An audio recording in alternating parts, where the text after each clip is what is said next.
Se hicieron 3 cambios en una sola hoja de papel. Ese fue todo el castigo. Ni discusión, ni llamada telefónica, ni un intercambio tenso en un pasillo que alguien pudiera vender a un periódico 20 años después. 3 cambios, realizados discretamente por una mujer que no alzó la voz ni hizo falta, y para cuando el hombre en cuestión comprendió lo que le había sucedido, la imprenta ya había impreso 600 copias y el asunto estaba zanjado para siempre. El primer cambio lo notó la mañana del incidente. El segundo, 1 hora después, de pie en un aparcamiento donde nunca antes le habían pedido que estuviera. El tercer cambio no lo notó en absoluto, hasta que alguien se lo señaló. Y ese tercer cambio es el que realmente da sentido a toda esta historia, porque fue el que le indicó con exactitud su situación, en letra de 12 puntos, en un documento que sería fotografiado por todas las redacciones de Gran Bretaña. Quédense conmigo porque les voy a explicar los 3 puntos, en orden, y les voy a explicar con precisión por qué el tercero fue, a la vez, lo más cruel y lo más cortés que jamás hayan escuchado. Esta es una historia sobre la cercanía, sobre lo que realmente te aporta y lo que no. Sobre la diferencia dentro de una de las instituciones más antiguas del mundo, entre estar relacionado con algo y formar parte de ello. Y es una historia sobre la princesa Ana, quien ha dedicado más de 50 años a proteger discretamente esa diferencia mientras casi nadie la observaba, porque casi todos estaban ocupados observando a otra persona. Antes de continuar, hay algo que debe quedar claro y quiero que se diga al principio, en lugar de que quede oculto en una descripción donde nadie lo lee. El hombre de esta historia es ficticio.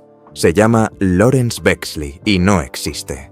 Es un personaje compuesto creado para este video a partir de un patrón que los historiadores de la realeza y el personal de la casa han descrito en términos generales durante generaciones, y no se basa en ninguna persona real e identificable. Las escenas que están a punto de escuchar, las reuniones, las conversaciones, la distribución de los asientos, el aparcamiento, la hoja de papel, todo es dramatización.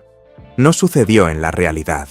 Es una historia construida para ilustrar algo real sobre el funcionamiento de la institución. Lo que sí es real es la princesa Ana. Su trayectoria es pública, documentada y francamente más impresionante que cualquier cosa que un guionista pudiera inventar. Y vamos a dedicarle una buena parte de este vídeo. También es real la lógica institucional que subyace a la historia, la costumbre milenaria de decidir con suma precisión quién camina por dónde, quién se sienta dónde y por qué. Esa costumbre no es una fantasía. Esa costumbre es la base de todo el edificio. Así pues, ficción en primer plano, verdad en la arquitectura. Ese es el trato. Si esto les interesa, suscríbanse ahora, porque este canal profundiza en el protocolo real cada semana y el algoritmo solo les muestra estos vídeos si ustedes lo solicitan. Bien, empecemos como es debido. Lawrence Bexley se casó con una miembro del Círculo Real cuando tenía poco más de 40 años. No era un don nadie ni una persona importante. Tenía una carrera estable, una reputación respetable y ese don tan característico de los ingleses para ser agradables en la cena sin decir nunca nada memorable. Era querido. Vale la pena recalcarlo porque la tentación en una historia como esta es convertirlo en un monstruo desde la primera frase, y no lo era. Era un hombre que se había casado con la mujer que amaba y que, a los 42 años, se encontraba al margen del sistema social más extraño del mundo occidental, completamente perdido. Y durante los primeros años lo manejó de maravilla. A cualquiera que le preguntara, le decía que no le interesaba nada de eso. Le parecían ridículos los rituales. Con una risita autocrítica, les contaba a sus amigos que era un invitado en una obra de teatro de larga trayectoria que llevaba representándose 1000 años antes de que él comprara su entrada, y que no tenía la menor ambición de subir al escenario. Lo decía en bodas. Lo decía en el trabajo, lo decía con un tono que hacía que la gente le cayera bien. Y la gente le creía. Eso es lo importante. Lo repetía con la suficiente frecuencia, con la suficiente ligereza y durante el tiempo suficiente como para que todos lo aceptaran como un hecho consumado sobre su carácter. A Lawrence no le importa nada de eso. Lawrence está por encima de eso. Lawrence es el cuerdo. Aquí está lo incómodo de ese tipo de afirmación y quiero que reflexionen sobre esto un momento, porque se aplica a mucha más gente que un personaje ficticio en un vídeo sobre la familia real.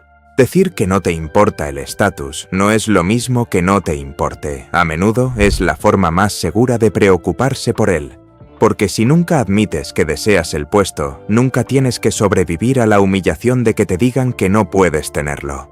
Puedes mantener tu dignidad a salvo, y entonces, un día, sucede algo que hace que ese deseo sea imposible de ocultar. Y descubres, en público, que la indiferencia era una fachada, no una realidad.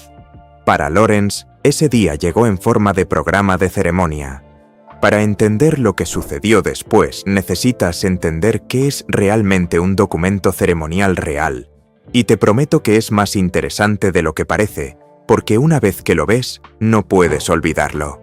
Y nunca volverás a ver las imágenes de uno de estos eventos de la misma manera. Cuando la Casa Real planea una ocasión ceremonial importante, un servicio de acción de gracias, un evento de Estado, una conmemoración nacional, lo que realmente produce no es una fiesta. Es un diagrama. Cada elemento codifica información. ¿Quién entra primero? ¿Quién entra último? ¿Qué puerta usa cada grupo? ¿Qué vehículos entran por qué puerta? ¿Dónde se sienta cada persona, no en función de la comodidad, sino en relación con el centro? Y cada una de esas decisiones se toma en papel, con semanas de antelación, por personas cuya existencia profesional se reduce a ese papel. Nada en ese edificio ocurre por casualidad, no hay asientos al azar, no hay una guía aproximada. El orden de precedencia en el Reino Unido es algo formal, con siglos de normas acumuladas a sus espaldas, y el personal que lo administra es, sin exagerar, uno de los administradores más precisos del país. No están decorando una sala. Están publicando una declaración pública sobre la estructura de una institución, y saben que todas las cámaras de Gran Bretaña captarán esa declaración en alta resolución a la mañana siguiente. Por eso el plano de asientos es tan importante y por eso es un instrumento tan espectacularmente eficaz. Porque un plano de asientos es indiscutible. No es una ofensa. Nadie dijo nada. No hay nada que citar, nada que filtrar, nada que pueda ofenderte de ninguna manera que puedas describir en voz alta sin sonar absurdo. Es solo un plan. Es solo tu posición. Y te dice, con total claridad y total imposibilidad de negarlo, exactamente lo que eres. Ahora tenlo presente, porque va a ser crucial dentro de unos 10 minutos. En nuestra historia dramatizada, la Casa Real preparaba una importante ceremonia de acción de gracias en una capilla real.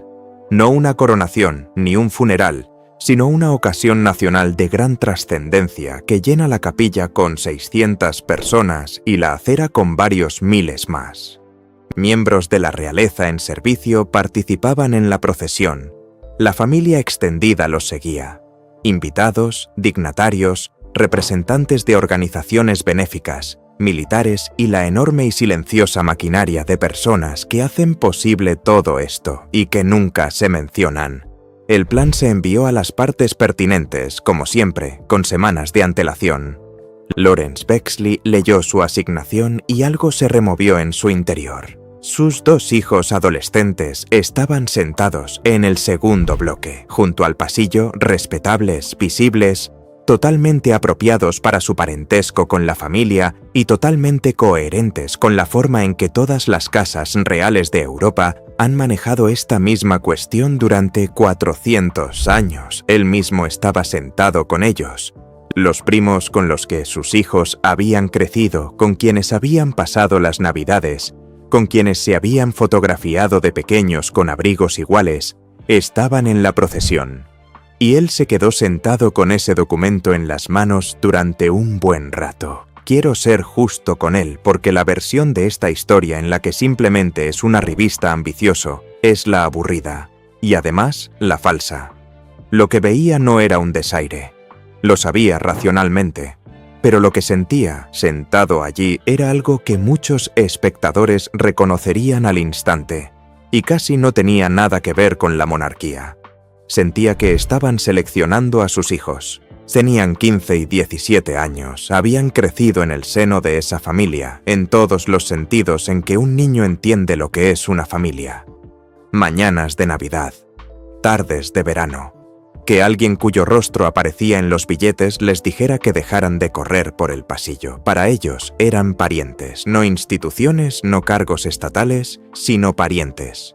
Y ahora, justo en la edad en que los adolescentes son más conscientes de su posición entre sus iguales, iban a entrar en una capilla por una puerta mientras sus primos entraban por otra, sentarse detrás de ellos y ver sus nucas durante 90 minutos en la televisión nacional.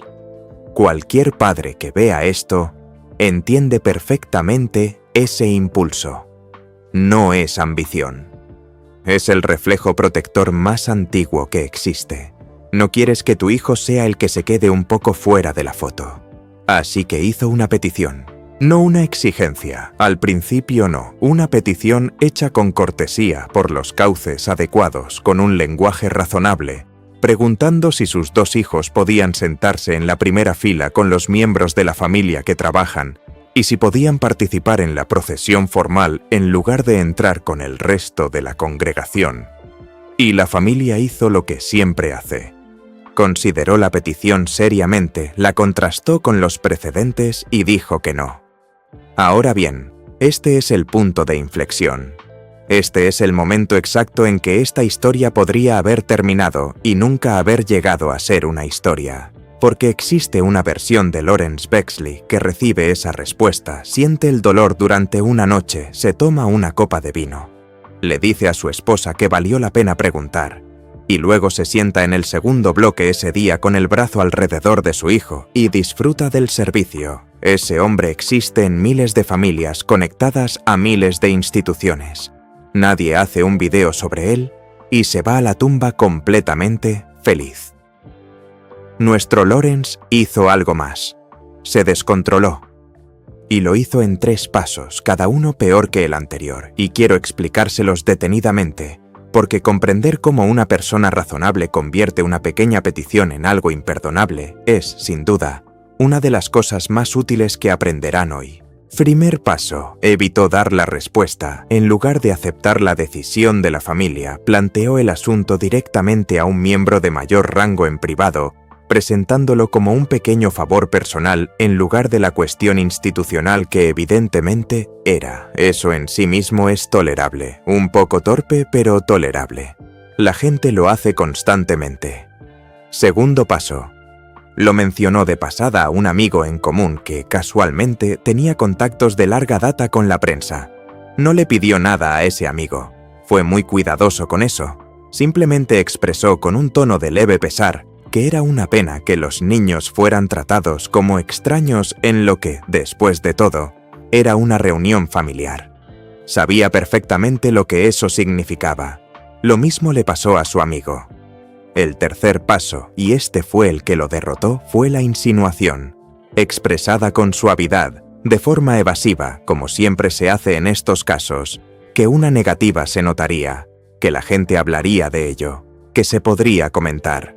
¿Ves lo que hizo? Convirtió una cuestión de asientos en una campaña de presión. Tomó una decisión institucional basada en criterios institucionales e intentó revertirla sugiriendo que la institución sufriría una humillación pública si no acataba la decisión. Y en esa familia, eso no es poca cosa, no es un simple desliz. Es todo un juego mal jugado por un hombre que llevaba años diciéndoles a todos que no participaba. Porque esto fue lo que la familia escuchó.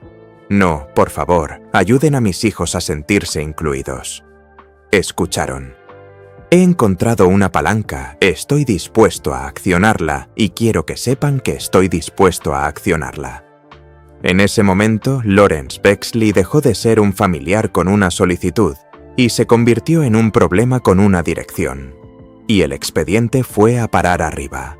Lo que nos lleva a la mujer en cuyo escritorio cayó. Y antes de que veamos qué hizo con él, es necesario entender quién es en realidad. Porque la mayoría de quienes ven esto se han hecho una idea equivocada. La mujer de los caballos. La que parece impasible en las fotos, la que lleva el mismo abrigo durante 30 años. Todo cierto, y todo completamente irrelevante.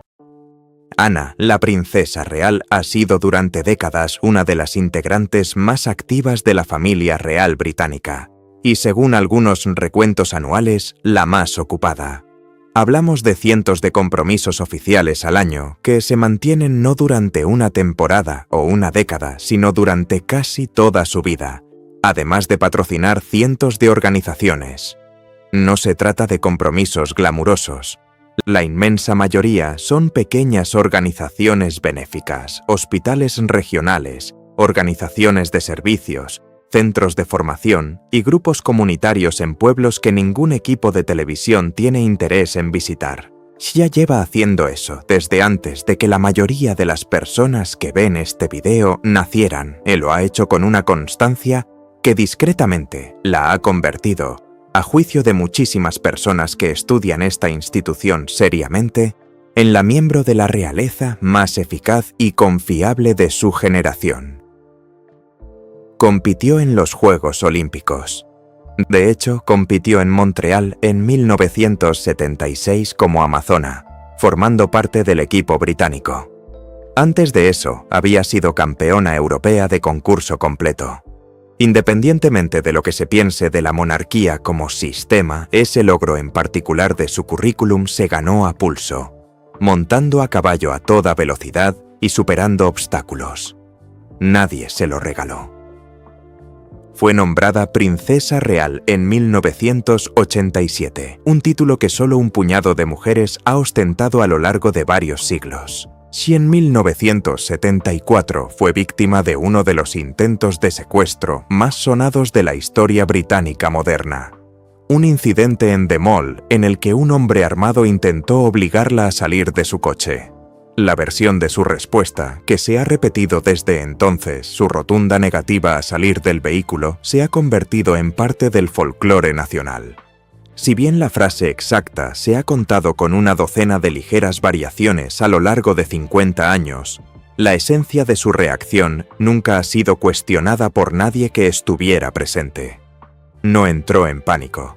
Estaba sumamente molesta. Piénsalo un momento. Un hombre con una pistola en la puerta de tu coche, y tu reacción principal es irritación por la molestia. Esa es la mujer de la que hablamos, pero lo más revelador de Ana no tiene nada que ver con los Juegos Olímpicos, ni con hombres armados, ni con el número de compromisos, y va directo al meollo de esta historia.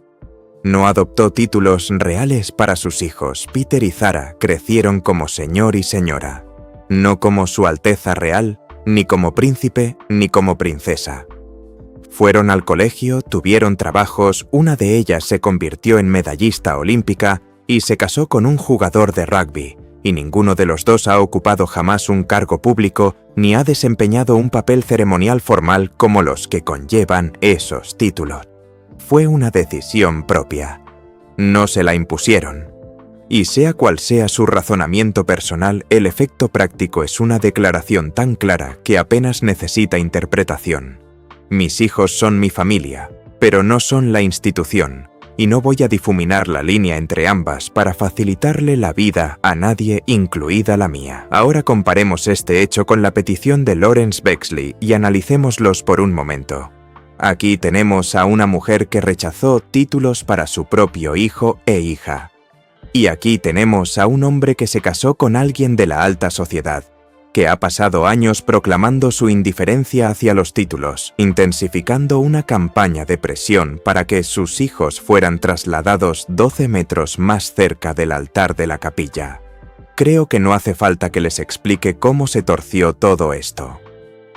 También es conocida, prácticamente por unanimidad entre quienes han trabajado cerca de ella, por ser directa. No grosera, directa, No se anda con rodeos diplomáticos donde la respuesta se esconde en el 6º párrafo. Ella te da la respuesta, te da la razón si hay tiempo, y luego pasa a la siguiente de las 8 cosas que tiene que hacer ese día, con una agenda que dejaría agotada a la mayoría de la gente de la mitad de su edad. Así que el archivo le llega. Y la familia espera. Y aquí es donde la historia deja de comportarse como esperas, porque si has visto suficientes de estos vídeos, ahora anticipas una confrontación, una frase fría pronunciada durante un almuerzo familiar, una mirada fulminante, algo que podrías poner en una miniatura. Nada de eso sucede, nada parecido. Ella no le dice nada, ni una sola palabra. Ni entonces, ni ese día, ni después, ni nunca. En nuestra historia, Lawrence Bexley muere sin haber recibido una sola reprimenda de la princesa Anna, y yo diría que ese es el detalle más devastador de todo. Porque una reprimenda es una relación. Una reprimenda significa que importas lo suficiente como para que te corrijan. Una reprimenda te da algo contra lo que luchar, algo que resentirte, algo que contar después en la cena. Me regañó de lo lindo, ¿sabes? Esa es una buena historia. Eso te hace interesante. Él no tiene nada contra lo que luchar, en cambio recibe un documento revisado. Ella revisa los acuerdos. Hace unas pocas preguntas extremadamente precisas. Y entonces los acuerdos cambian en 3 puntos y como les dije al principio de este video, les explicaría los 3 en orden, así que aquí están. El primer cambio concierne a sus hijos, y es el que más revela sobre ella, no les pasa nada. Sus asientos permanecen intactos. Segundo bloque, junto al pasillo, exactamente como se les asignó originalmente, perfectamente respetables, perfectamente visibles, en cámara durante casi toda la ceremonia. No se les quita nada, tampoco se les añade nada. Pero nada se les quita. Esto es deliberado y constituye la esencia moral de esta historia. En esta versión, Anna no castiga a los niños por el comportamiento de los adultos. Consideraría eso cruel y más aún negligente. Los niños no escribieron la carta. Los niños no hablaron con el amigo que tenía contactos en la prensa. Los niños tienen 15 y 17 años y van a pasar toda la ceremonia preocupados por si sus zapatos se ven ridículos, como cualquier otro adolescente en esa capilla. Conservan sus asientos. Recuérdenlo cuando lleguemos al final porque cambia el significado de esta historia. El segundo cambio se refiere a su llegada. Lawrence tenía previsto llegar por la entrada del claustro con su familia. Esa es la ruta protegida, aquella en la que aparcas dentro.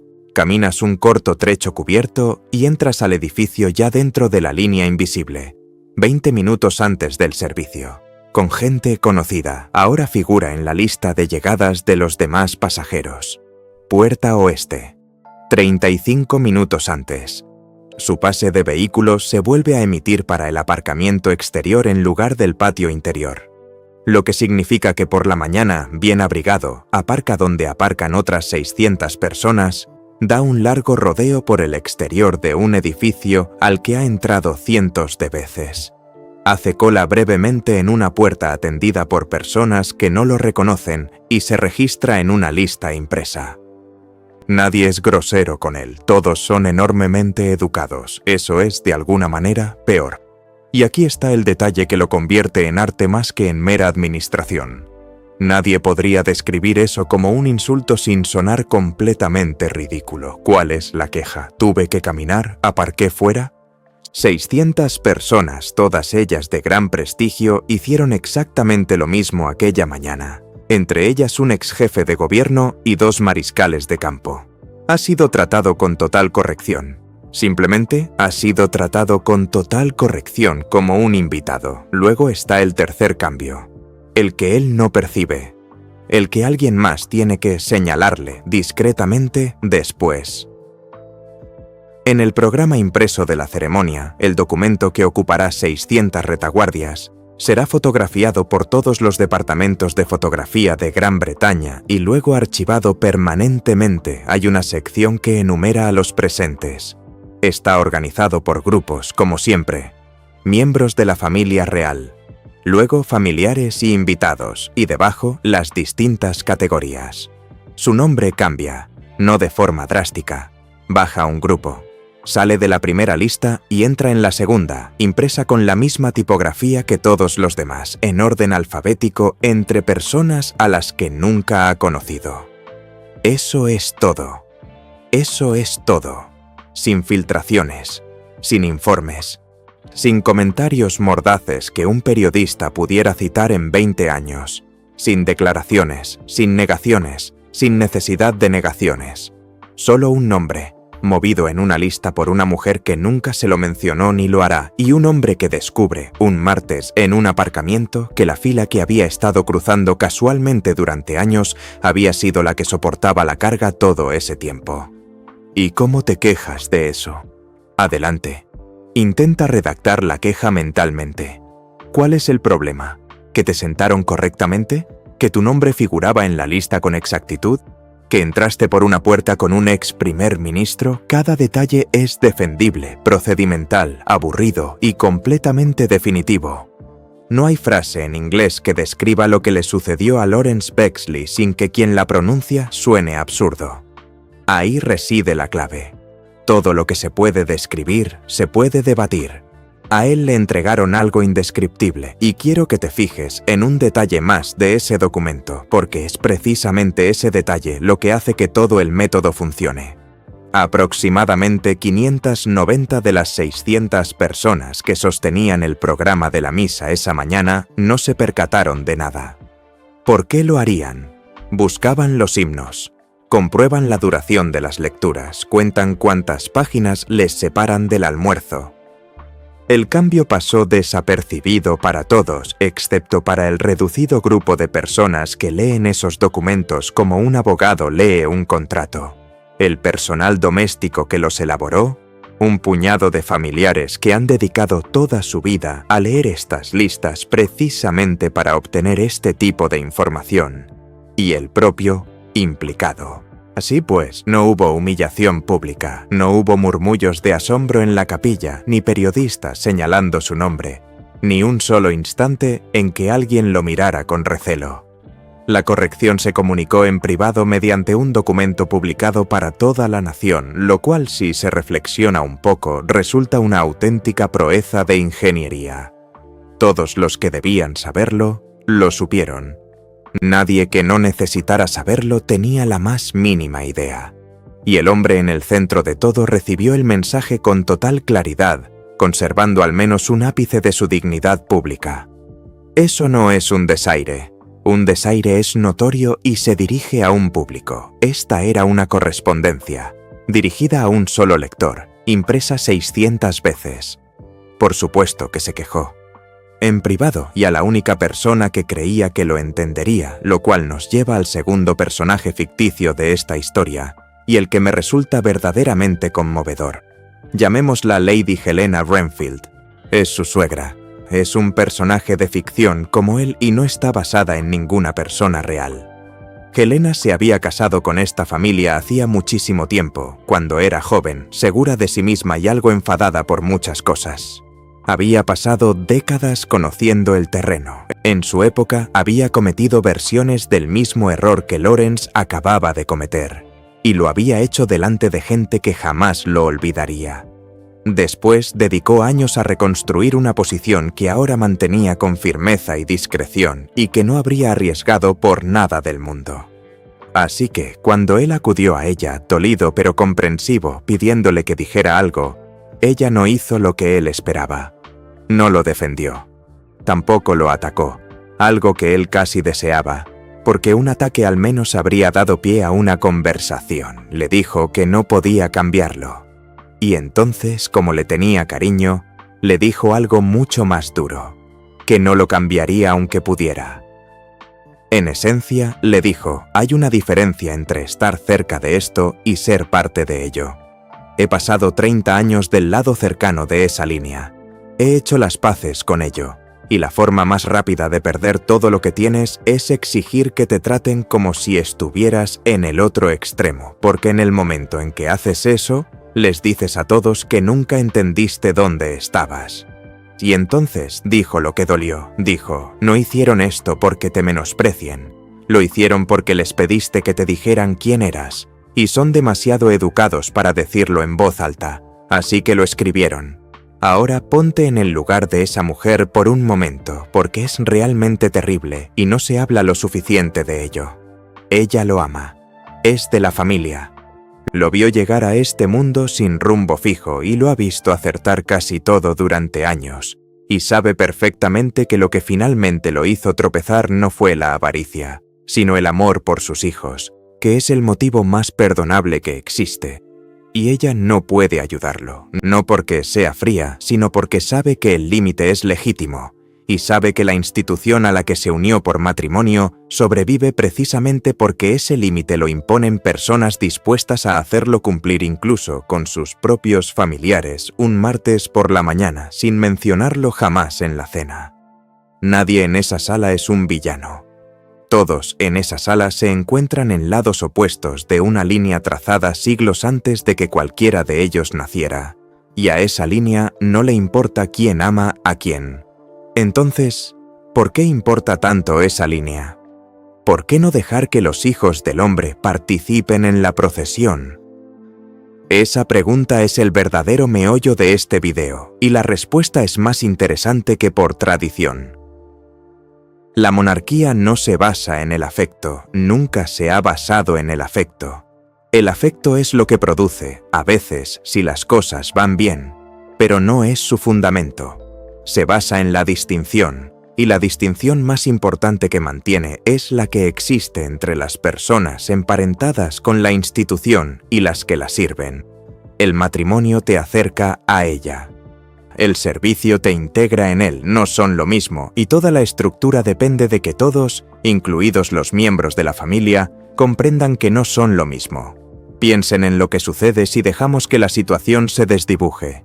Si la mera proximidad garantiza un lugar en la procesión, ¿cuál es la razón de peso para detenerse en los hijos de Lawrence Bexley? Sus primos tienen el mismo derecho. También los suegros de esos primos. Y los hijastros de segundos matrimonios, las parejas de los hijastros, los hijos de las parejas de los hijastros, y en una sola generación, el balcón está lleno de personas por las que el público nunca ha votado, a las que nunca ha pedido ver, y a las que ahora se les invita a financiar. Y entonces alguien en un periódico plantea la pregunta obvia. ¿Quiénes son exactamente todas estas personas y por qué las estamos pagando? No hay una buena respuesta, porque la respuesta honesta sería: se casaron con alguien. Así es como mueren estas instituciones. No con revoluciones, con excepciones lentas, acumulativas y completamente razonables, cada una concedida a alguien comprensivo por razones perfectamente comprensibles, hasta que todo parece un club privado que ha olvidado que existe gracias a la tolerancia pública. Anne ha pasado toda su vida adulta del lado correcto de esa línea, y aquí está la parte que le da la autoridad para hacerla valer. Llegó allí trabajando, no por nacimiento, aunque obviamente nació, trabajando. Decenas de miles de compromisos a lo largo de medio siglo. Salas frías.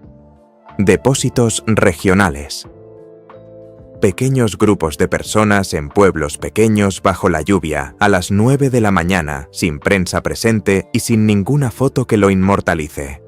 Salas de reuniones, centros de formación, asambleas generales de organizaciones benéficas, de esas que hacen que la gente común pierda el interés, a las que asiste año tras año la misma mujer con el mismo abrigo, haciendo preguntas específicas sobre presupuestos. Eso es lo que da acceso, ese es el precio real de la entrada a esa línea, y ella lo ha pagado con creces, más que casi nadie en el edificio. Por eso, cuando cambia un nombre en una lista, nadie protesta. No porque le tengan miedo, porque no encuentran argumentos para defenderse. Ahora bien, si creen que este es un problema peculiarmente británico o peculiarmente moderno, les tengo una noticia: esta misma presión ha sido el riesgo inherente a todas las instituciones hereditarias en la historia europea. Si bien el papeleo ha cambiado, la naturaleza humana sigue siendo la misma. Si retrocedemos lo suficiente en el tiempo, encontramos marcos legales completos creados exclusivamente para eso. Diversas casas reales y nobiliarias europeas mantenían sistemas formales diseñados específicamente para gestionar los matrimonios con personas ajenas a la familia. Sistemas en los que un cónyuge podía estar genuinamente casado, genuinamente amado, genuinamente presente en cada evento familiar, y aún así quedar legalmente excluido del rango y la sucesión, junto con los hijos resultantes. Existían categorías enteras de leyes con un solo propósito: permitir que una familia aceptara el matrimonio y rechazara sus consecuencias. Piensen en lo drástico que es esto. Esas sociedades estaban tan seguras de que la cercanía se convertiría en reclamaciones, y tan seguras de que esa conversión acabaría dañando la institución, que plasmaron la negativa en la ley de antemano para que nadie tuviera que tener esa conversación en persona. El hogar británico moderno ya no cuenta con esa maquinaria, ni la desearía. En su lugar dispone de precedentes, procedimientos y papeleo. Instrumentos más sutiles, aplicados por profesionales, que generan exactamente el mismo resultado, pero sin la crueldad ni el dramatismo. Y este patrón se repite generación tras generación porque en realidad no se trata de monarquía. Se trata de seres humanos y su relación con el estatus social que estos representan. Cualquiera que haya trabajado en una empresa familiar conoce esta historia. Cualquiera que haya estado en una empresa donde el yerno del fundador de repente empieza a asistir a las reuniones de estrategia conoce esta historia. Cualquiera que haya visto a alguien casarse con una mujer rica y pasar 5 años insistiendo en que no le importa el dinero antes de hacer una petición muy específica al respecto, conoce esta historia. La capilla es inusual. La dinámica es completamente normal. Y es precisamente por eso que tiene tanto impacto. Y es por eso que, diría yo, la disciplina de la Casa Real respecto a la línea sucesoria no es esnobismo, es mantenimiento. Y ese mantenimiento nunca ha sido tan importante como ahora, porque la institución está atravesando la contracción estructural más significativa de su historia moderna. La monarquía reducida no es un rumor ni una teoría de algún comentarista. Es la dirección estratégica declarada abiertamente y se puede ver en las cifras. Menos miembros activos, menos personas desempeñando funciones oficiales en nombre de la corona, un círculo más reducido que debe cubrir un enorme volumen de compromisos. La salud, la edad, las renuncias y las separaciones familiares han reducido el número de personas en el círculo justo cuando el escrutinio público de las finanzas se ha vuelto más minucioso que nunca. En ese contexto, cada rostro adicional en ese balcón es una pregunta que se planteará en una columna periodística, y la Casa Real lo sabe. Los acuerdos financieros de la monarquía se examinan anualmente, públicamente y al detalle, por personas cuyo trabajo es encontrar motivos de queja. Cada persona más visible dentro del círculo representa un párrafo en ese análisis. Así pues, la presión sobre el límite no disminuye, se intensifica y seguirá haciéndolo. Quienes se casaron con un miembro de esta familia esperando que el límite se suavizara con el tiempo han interpretado la situación completamente al revés, lo cual plantea una pregunta que sospecho que muchos de ustedes se han estado haciendo a gritos frente a la pantalla en los últimos minutos. ¿Fue demasiado duro? Quiero tomar esto en serio, porque creo que el caso contra Anne en esta historia es más sólido de lo habitual y prefiero presentarlo correctamente que fingir que no existe. Este es el argumento. El motivo subyacente del hombre era el amor por sus hijos. No pidió un título, ni dinero, ni un cargo, ni un puesto. Pidió que 2 adolescentes se sentaran 12 metros más adelante en un evento familiar. La escalada fue torpe, sí, y la insinuación a la prensa fue realmente inapropiada. Pero se trataba de un hombre superado por las circunstancias que improvisó mal, no de un intrigante ejecutando un plan. Y la respuesta, por elegante que fuera, fue permanente, inexplicable e inapelable. Nunca se le dijo lo que había hecho. Nunca se le dio la oportunidad de disculparse. Simplemente en silencio lo reclasificaron. ¿Es eso justicia? ¿O es solo poder, eficiencia? Creo que es una pregunta totalmente válida, y no voy a fingir que tiene una respuesta obvia. Cuéntenme qué opinan en los comentarios, porque los leo y este es precisamente el tipo de cosas en las que ustedes suelen ser más listos que yo. Pero aquí está la versión más sólida de la defensa, y se basa en algo que ya mencionamos. Los niños no se bajaron de sus asientos. Todo lo demás en esa respuesta se dirigió con absoluta precisión a la única persona que realmente había cometido el delito, y a nadie más. No hubo daños colaterales. No se difundió la historia. No hubo castigo que la familia del hombre pudiera sentir en su nombre, ni ambiente festivo en Navidad, ni campaña de rumores, ni versión de los hechos filtrada a un periodista amigo para asegurarse de que la gente entendiera quién se había portado mal. Si hubiera querido destruirlo, tenía esa posibilidad y le habría bastado con una llamada. No la hizo. Hizo una corrección administrativa que pasó desapercibida para todos, excepto para el hombre en cuestión, y luego nunca más volvió a mencionarlo en el resto de su vida.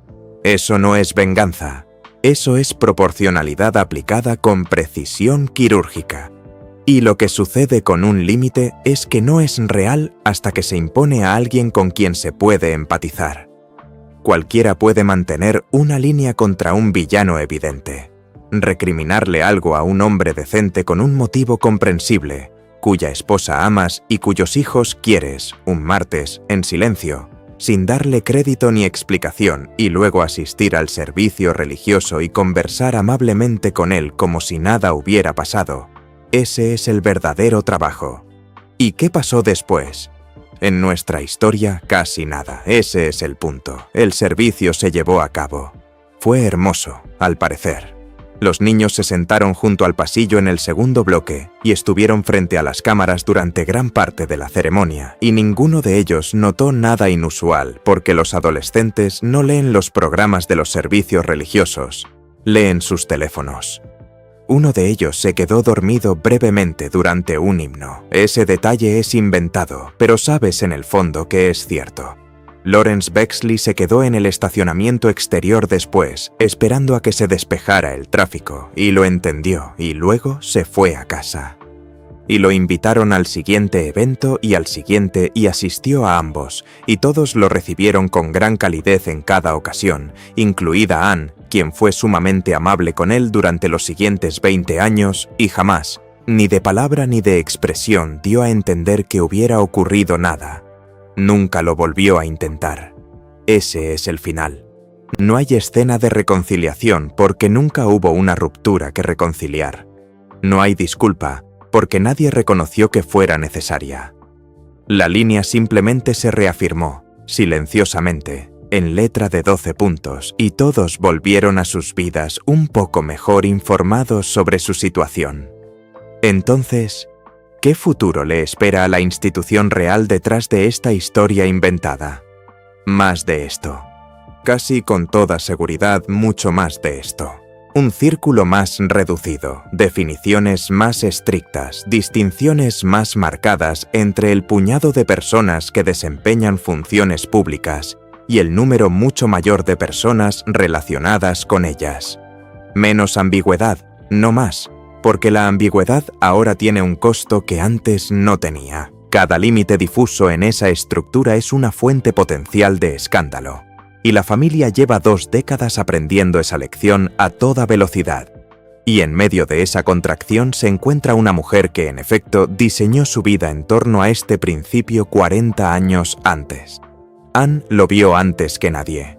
Analizó las cifras, decidió que la institución debía ser pequeña y trabajadora en lugar de grande y ostentosa, y luego hizo lo que casi nadie en su posición se ha atrevido a hacer. Aplicó la regla primero a sus propios hijos, con un costo real para ellos antes de aplicarla a nadie más. Por eso funciona la historia. Por eso, en esta dramatización, nadie discute con ella. No porque sea intimidante, sino porque llegó primero y pagó por adelantado. Y hay algo más sobre ella que creo que explica todo su temperamento, y no tiene nada que ver con formalidades. Anne ha pasado la mayor parte de su vida adulta en una granja en funcionamiento en Gloucestershire, no una finca decorativa con una granja anexa para las fotografías. Una explotación agrícola en pleno funcionamiento gestionada como un negocio, con toda la cruda realidad que ello implica, la dependencia del clima y las dificultades económicas.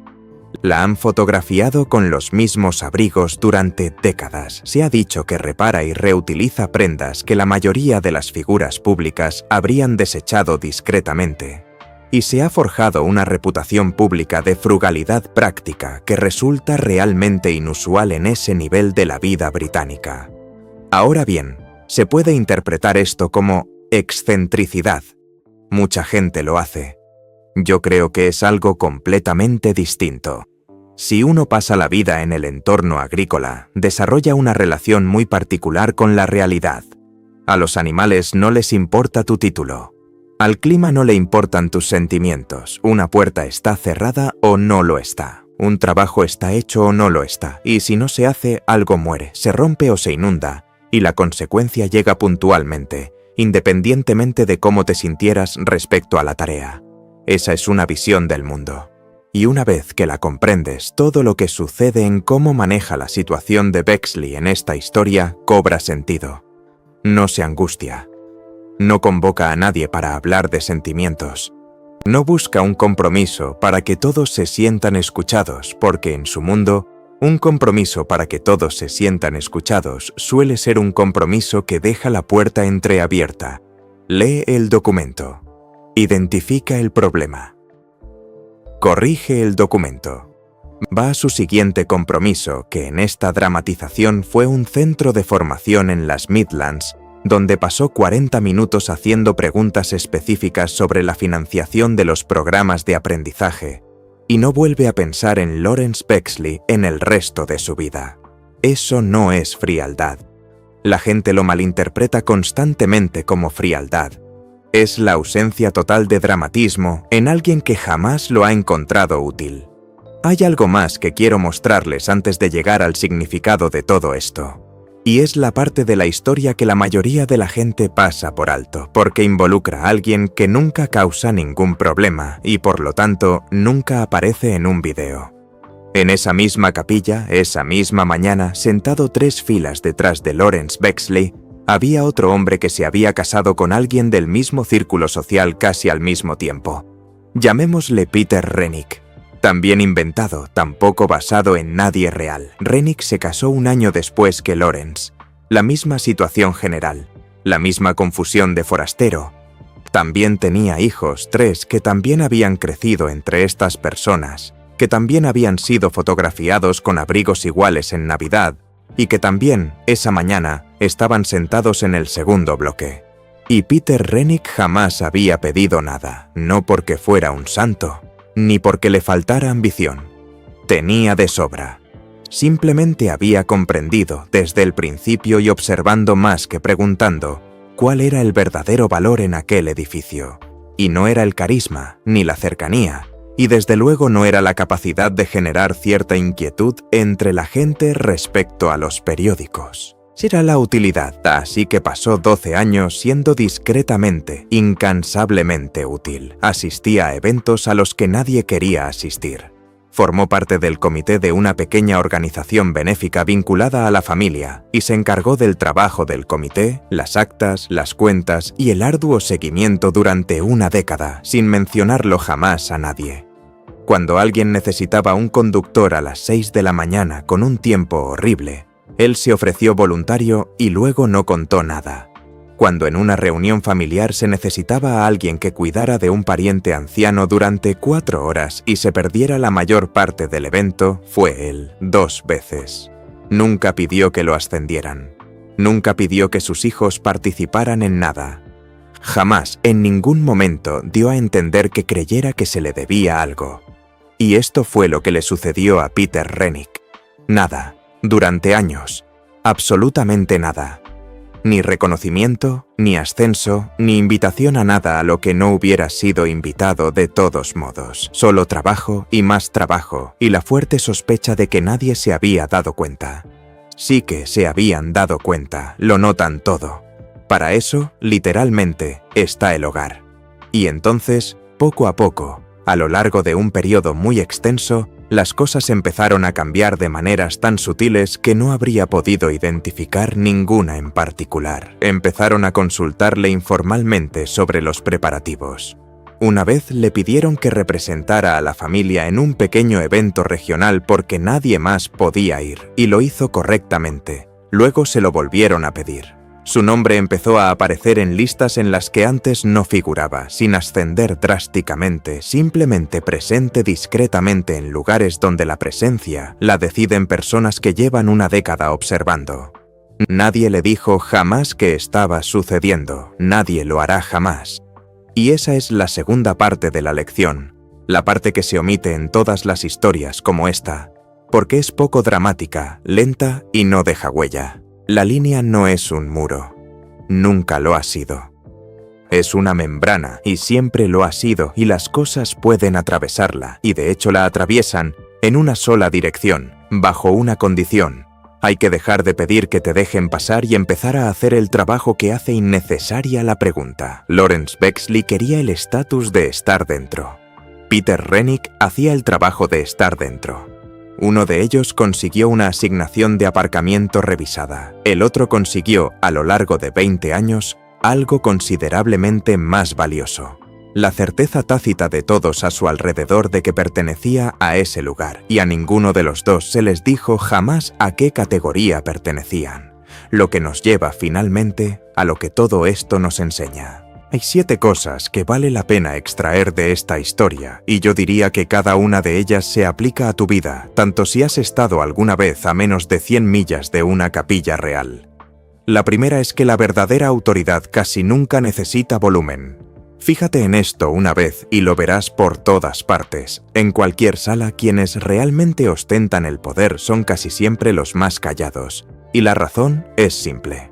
Si tienes que alzar la voz para que te obedezcan, estás compensando una autoridad que no posees. Gritar es lo que haces cuando la estructura no te respalda. Anne no gritó porque no tenía por qué hacerlo, y no tenía por qué hacerlo porque todos en ese edificio ya sabían que lo que ella escribiera se cumpliría.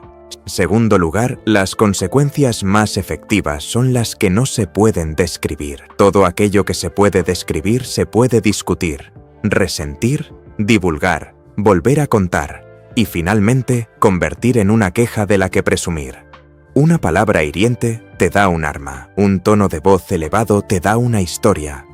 Una redistribución de plazas de aparcamiento no te da nada en absoluto. Si alguna vez necesitas mantenerte firme ante alguien que busca pelea, fíjate en lo mucho más fuerte que se vuelve tu posición en el momento en que te niegas a darle ninguna oportunidad de ser citado. El tercer punto es que la coherencia es lo único que hace que un límite sea real. Este es el límite fundamental. Anne podía hacer cumplir ese límite porque nunca se había eximido de él. Ni un solo título para sus hijos, ni arreglos especiales para su hogar, ni un momento de tranquilidad para las personas que más quería. Una regla que has aplicado a tu propia familia a costa de un verdadero sacrificio personal es una regla que nadie puede acusarte de aplicar selectivamente, y esa es la diferencia entre un principio y una preferencia. La mayoría de las personas que dicen tener estándares tienen preferencias. Te das cuenta de cuáles son cuáles la primera vez que el estándar resulta caro. La cuarta es que la cercanía no es sinónimo de logro. Estar cerca de algo impresionante no te hace impresionante. Trabajar para una empresa famosa no es lo mismo que ser bueno en tu trabajo. Ser pariente de alguien exitoso no es un logro.